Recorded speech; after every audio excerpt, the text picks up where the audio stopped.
Hola, ¿qué tal? Soy el alumno de Senati. Mi nombre es Diego Zulca Verdiales y curso el segundo semestre en la carrera de desarrollo de software.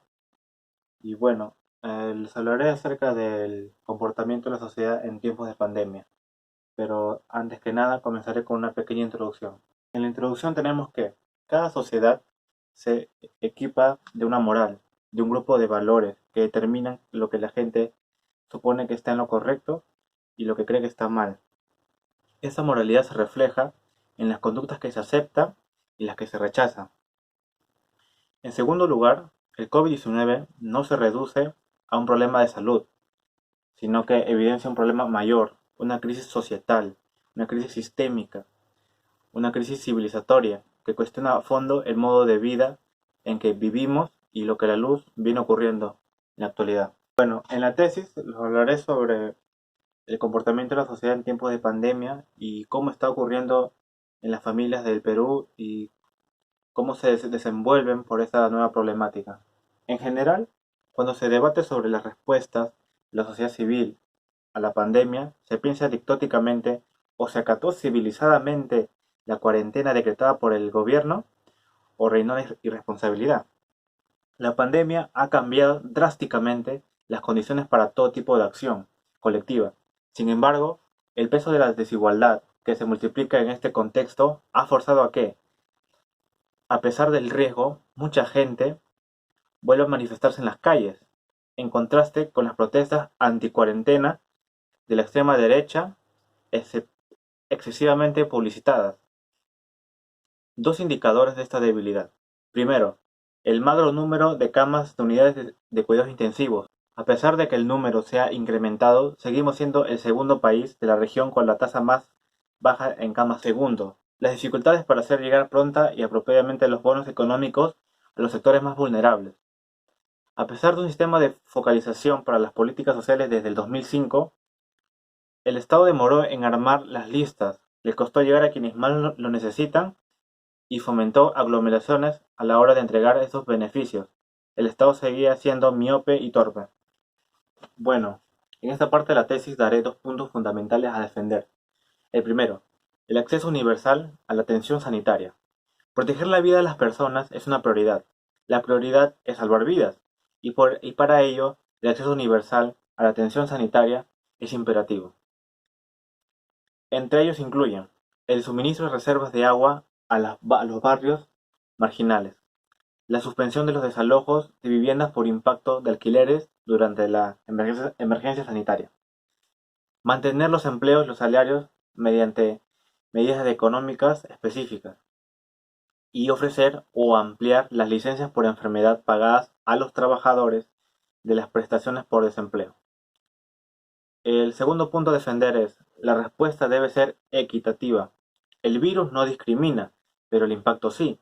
Por eso las respuestas deben ser inclusivas, equitativas y universales, pues de lo contrario no podrán vencer a un virus que afecta a todos, independientemente a su condición. Ejemplos de buenas prácticas basadas en los derechos humanos en algunos países. El primero, concesión temporal de derechos de residencia a todos los migrantes y solicitantes de asilo en situación irregular, dándoles pleno acceso a la atención de, de sanitaria nacional. Adopción de medidas específicas para proteger a los grupos vulnerables. Esta es la segunda parte.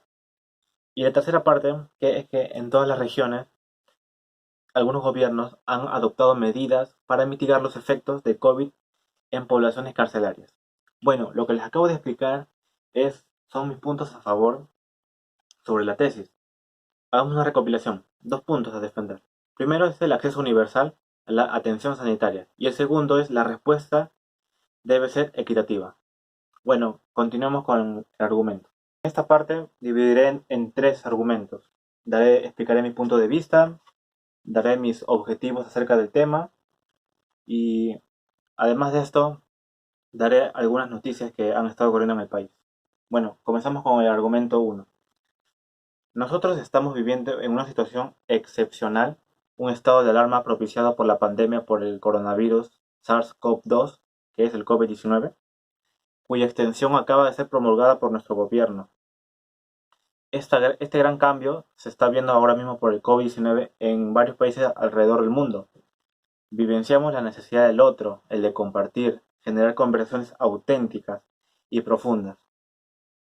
El objetivo a esto es dar un consejo a la población, ya que si bien es cierto, esta pandemia nos ha sorprendido a muchos y a todo el Perú, lo que sí es cierto y está recomendado por el Ministerio de Salud es que nos lavemos las manos, desinfectemos las manos, no ir a lugares concurridos por la gente, mantener el distanciamiento social.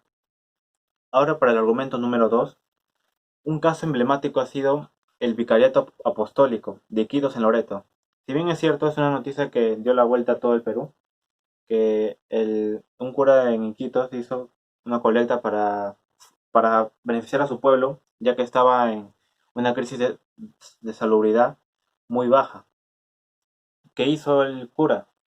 Hizo una recolección de rifa que la gente compraba y podía beneficiarse a sí mismo y a la población.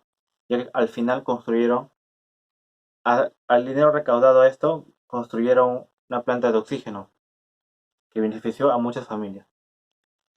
Bueno, finalmente, colectivos feministas y sindicalistas han formado también redes de apoyo frente a las limitaciones o desinterés del Estado. Colectivos feministas se han organizado para atender las llamadas a la violencia de género y de igual forma los grupos sindicalistas se han organizado para centralizar las denuncias de trabajadores contra abusos en medio de la pandemia. Como pueden ver, ahora en la actualidad se está viviendo una protesta en Ica acerca de los trabajadores que reciben poco dinero y que ahora en estos tiempos es muy de necesidad para todos, para poder sustentar a nuestra familia. Bueno, en el argumento 3, y no menos importante, el Estado debe escuchar tanto a la sociedad civil que protesta como a la que puede organizarse para protegerse del virus y sus efectos socioeconómicos. Quienes protestan en las calles arriesgando su salud lo hacen porque realmente tienen un mensaje urgente que dar al Estado. Si bien es cierto, todos los días estamos repletos de noticias acerca de las protestas pacíficas y las protestas que son de manera agresiva en las que la policía tiene que intervenir.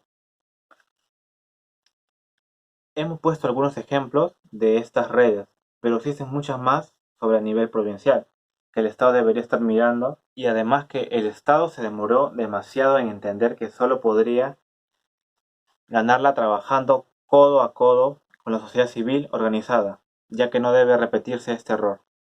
Conclusión. En esta parte daré por finalizada mi trabajo y daré mis puntos de vista más certeros a cada tema que hemos tratado en este tema. Bueno, en la actualidad se habla de salud, de cuarentena, de rebrotes, de epidemias, pruebas moleculares, pruebas rápidas, la inmunidad, propiedades de la lejía, las bondades del jabón, los ventiladores mecánicos, entre otros temas. Lo que yo pido al Estado y a la ministra de Salud es que se otorgue un mayor presupuesto y que se realicen pruebas de diagnóstico para el COVID-19 en todo el Perú, a lo largo y ancho del Perú, que se apoye a los recursos humanos, un control comunitario, y ante la gravedad de la situación, se pidió optar por la cuarentena, que fue de muy buen beneficio a la sociedad peruana, ya que al hacer esto de la cuarentena hizo que la gente no saliera a sus casas, pero también hubo personas que desacataron esta norma. También entra esto del toque de queda y la prolongación del tiempo del aislamiento social. Como ya lo hemos dicho, ah, como ya lo hemos dicho, como ya lo hemos dicho, el expresidente Martín Vizcarra promulgó estas leyes de el toque de queda, el tiempo del aislamiento social obligatorio y la cuarentena, ya sea focalizada y no focalizada. Además, que se cuente con recursos económicos sólidos y reales, que sirvan a su vez para tener una red nacional de laboratorios moderna, integrada y de excelente calidad en beneficio para toda la sociedad peruana. Bueno, muchas gracias. Eso es todo por hoy.